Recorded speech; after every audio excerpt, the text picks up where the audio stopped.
Welcome top news today. By Andrew CaballeroReynoldsAFPGetty Images. When National Security Deputy Dina Powell effortlessly parted ways with the White House, many predicted that her departure would set off an inevitable chain reaction. There will be an exodus from this administration in January, one D.C. veteran predicted back in September. Everyone says, I just need to stay for 1 year. If you leave before a year, it looks like you are acknowledging that you made a mistake. Now, with less than a month to go before the 1-year anniversary of Donald Trump's inauguration, the tidal wave is taking shape, leaving a relatively bare-bones administration searching increasingly further afield for replacements.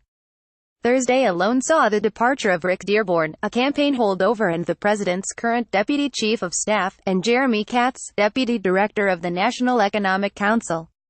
And Politico reports that with even more staffers expected to give their 2 weeks' notice, either under their own steam or via an Omarosa Manigault-esque purgation, Trump is mulling reaching out to other outside advisors to fill his depleted ranks.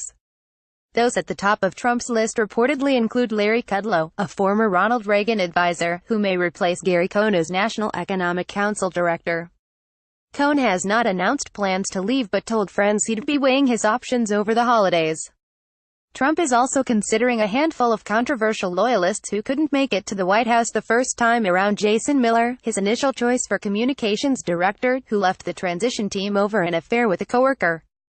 And Corey Lewandowski, his former campaign director, whose attempts to win the president back have included writing a book about Trump's glowing leadership capabilities, and arguing that Trump is not being served well by his current political outreach team. Politico added that, there is a big push to get Lewandowski and former deputy campaign manager David Bossie back into the White House, ostensibly to address the electoral failures of the first year's political operation.